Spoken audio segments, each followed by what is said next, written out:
نہ میں آج تک کسی بدماش کی بیٹھک پر گیا ہوں، نہ میری آج تک کسی مفرور سے سوائے چراغ بالی کی ملاقات نہیں ہے، لیکن جب آپ میری فلم دیکھیں گے تو آپ کو ایسا لگے گا کہ میں بہت بڑا بدماش ہوں، بہت بڑا مفرور ہوں، بڑے قید کاٹی ہے میں نے۔ ظلم ہر دور میں ہوتا ہے، ہر دور میں ہوتا رہے گا، ہر دور میں ظلم کو جو روکے گا وہ مولا جٹ بنتا رہے گا۔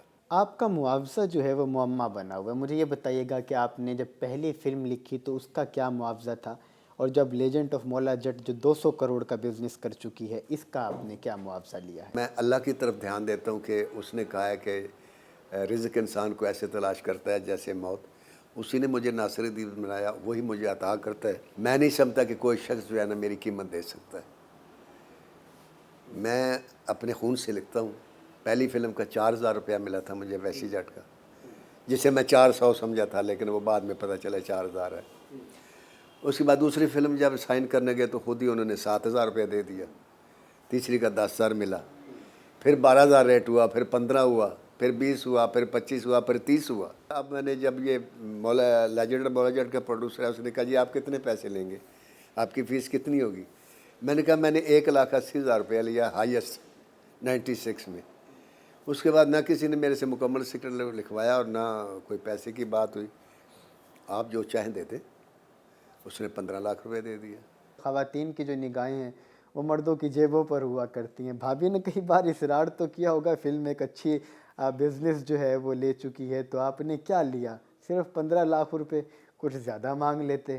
ہاں تو وہ میری بیوی نے کہا نا میرے سے لڑ پڑی کہ یہ کیا بات ہے، آپ پیسے کیوں نہیں مانگتے، فلاں رائٹر اتنے پیسے لیتا ہے، فلاں یہ لیتا ہے، آپ نے کام بھی ان سے اچھا کیا اور پیسے کم لیتے ہیں، آپ کیوں پروڈیوسر پہ چھوڑ دیتے ہیں؟ میں نے کہا یار بات یہ ہے کہ میں اپنی قیمت نہیں بتا سکتا۔ کہتے کیوں نہیں بتا سکتے؟ میں نے کہا مجھے یہ بتاؤ کہ اگر کوئی عورت تمہیں یہ کہے کہ اپنا ناصر الدین مجھے دے دو، کتنے پیسے لینا چاہتے ہو تو پیسے دے دو گی ناصر الدین کو، تو اسے سکتا ہو گیا۔ تو میں نے کہا میں اپنے خون کی قیمت کیوں بتاؤں کہ مجھے اتنی دے دو؟ اور پھر میں نے کہا مولا علی کا قول ہے کہ جس انسان کی قیمت لگ جائے وہ بے قیمت ہو جاتا ہے۔ ناصر بھائی، آپ کے بارے میں مشہور ہے کہ آپ نے ایک دوشیزہ کو خواب میں دیکھا، پھر اس کے بعد جو ہے خواب میں ہی آپ کی شادی ہوئی، پھر وہ تمام چیزیں حقیقت کا روپ اختیار کر گئی۔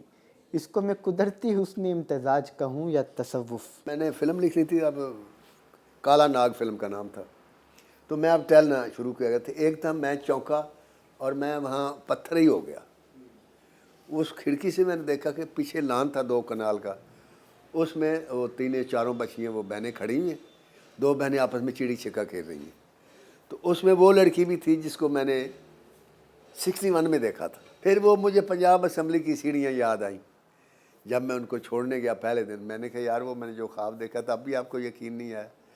میں نے کہا میں وہ جو اتنی سیڑھیاں چڑھ کے پہنچا تو وہ میری سٹرگل کا پیریڈ تھا، اور جب اللہ نے مجھے ویشی جٹ دی اور پھر وہ میں وہاں اوپر آپ تک پہنچا تو آپ نے کہا اتنی دیر سے آئے، تو میں نے کہا دیر آئے درست آئے، پھر آ گیا۔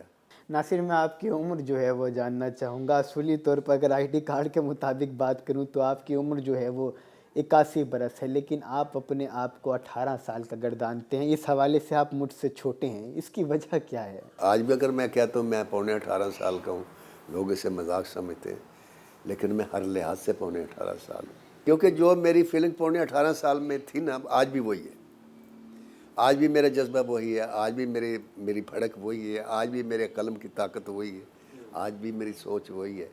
اور یہ بھی میں آپ کو بتاؤں کہ انسان بوڑھا عمر کے لحاظ سے نہیں ہوتا، اپنی سوچ سے بوڑھا ہوتا ہے۔ پاکستان کی دنیا بھر میں آپ عکاسی کر رہے ہیں اور بہترین محبتیں جو ہیں وہ سمیٹ رہے ہیں۔ فلم مشہور ہوئی تو باہر سے آفرز بھی بہت زیادہ ہوتی ہوں گے، اور پاکستان کے اندر تو جس کا نام چڑھتا ہے وہ پاکستان کو چھوڑ کے دوسرے ممالک کی طرف جو ہے وہ سفر کرنا شروع کر دیتا ہے یا وہاں خیر بات کہہ دیتا ہے۔ آپ کب پاکستان کو خیر بات کہہ رہے ہیں؟ مجھے تو یہ آفر 88 میں ہوئی تھی، دھرمیندر نے مجھے کہا تھا کہ آپ میرے سے آپ کہانیاں لکھ کر مجھے دیتے رہیں، میں فلم بناؤں یا نہ بناؤں، آپ میرے سے ہر کہانی کے پیسے لیتے رہیں، تو آپ میرے پاس آ جائیں۔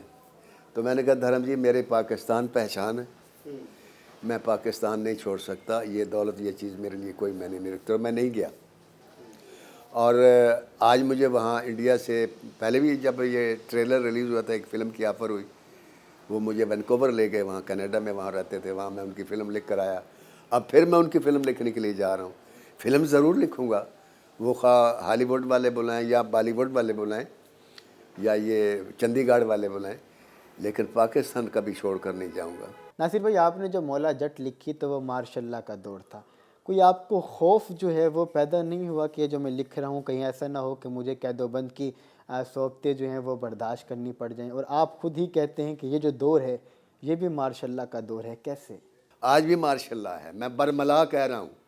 خواہ بے نظیر آئی، نواز شریف آیا، عمران خان بھی آیا، اس میں وہ بھی شامل ہے، اور آج شہباز شریف ہے، یہ سب پتلیاں ہیں، یہ مورے ہیں شطرنج کے، ان کو چلانے والا کوئی اور ہے۔ میں نے مولا جٹ لکھی تھی ایک سسٹم کے خلاف، کہ اس ملک میں جو سسٹم ہے وہ یہ ہے کہ جو ہم کہتے ہیں وہی ٹھیک ہے، کوئی ہمارے مقابلے میں کوئی اپنی بات نہیں کر سکتا، کوئی تجویز نہیں دے سکتا، کوئی تبدیلی اس کو نہیں کر سکتا۔ یہ نوری نعت تھا۔ مولا جٹ اٹھا، اس نے کہا نہیں یہ بات نہیں ہے، تم نے ایک لڑکی کو کی تھی نا زیادتی، تم سمجھتے ہو کہ تم نے ٹھیک کیا، تم نے غلط کیا، اب وہی تمہارے ساتھ ہوگا، تب انصاف ہوگا، اور اس نے وہ کر کے دکھایا اور وہ امر ہو گیا۔ میرے سے لوگ پوچھتے ہیں کہ کیا وجہ ہے کہ مولا جٹ کے مکالمے آج بھی بولے جاتے ہیں، کب لوگ اسے بھولیں گے؟ میں نے کہا جب اس ملک کا سسٹم بدل جائے گا۔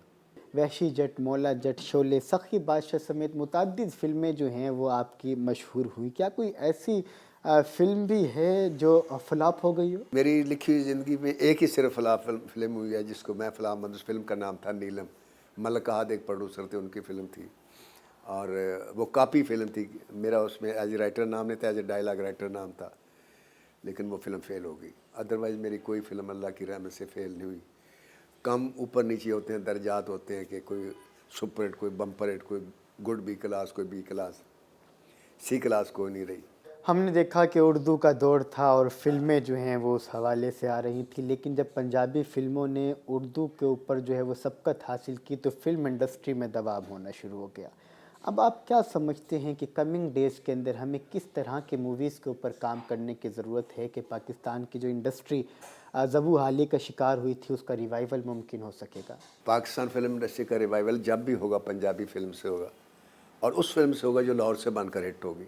آج پھر یہ آزاد اللہ تعالیٰ نے مجھے دیا کہ جس انڈسٹری کو انڈیا سمجھ رہا تھا کہ ختم ہو گئی، اس انڈسٹری کی فلم نے ہندوستان کی تمام انڈسٹری کو ایک طرف رکھ دیا، اور میری پہچان اور فلم انڈسٹری کی پہچان دنیا کے آخری کونے تک چلی گئی۔ ٹھیک ہے، اب پنجابی فلمیں 3 میں لکھ رہا ہوں بڑی، جن میں ایک جیسے میں نے آپ کو ایک وہ گاما ہے، گاما پہلوان، اس پر میں لکھ رہا ہوں، یہ جو 25 لاکھ روپے کی میں بات کر رہا ہوں، اور ایک فلم میں لکھ رہا ہوں اس کا نام لال جھنڈی ہے، وہ بھی پنجابی ہے۔ ایک فلم میں وہ حسن طارق صاحب ہمارے ڈائریکٹر تھے، ان کی بیٹی ہے رابعہ طارق، وہ فلم بنا رہی ہے، اس کی بھی نام، اس کا نام ابھی فائنل نہیں ہوا۔ تو آپ دیکھیں گے کہ انشاءاللہ تعالیٰ کراچی کے ڈائریکٹر بھی پنجابی فلمیں بنائیں گے، اور لاہور سے اب انویسٹر اٹھے گا اور پنجابی فلمیں شروع ہوں گی، اور انڈسٹری میں آپ چہل پہل دیکھیں گے۔ بہت شکریہ سر۔ صرف ایک شعر سناؤں گا میں اہل ملتان کو کہ ظفر آدمی اس کو نہ جانیے گا، ہو وہ کیسا ہی صاحب فہم و ذکا، ظفر آدمی اس کو نہ جانیے گا، ہو وہ کیسا ہی صاحب فہم و ذکا، جسے عیش میں یاد خدا نہ رہی، جسے تیش میں خوف خدا نہ رہا۔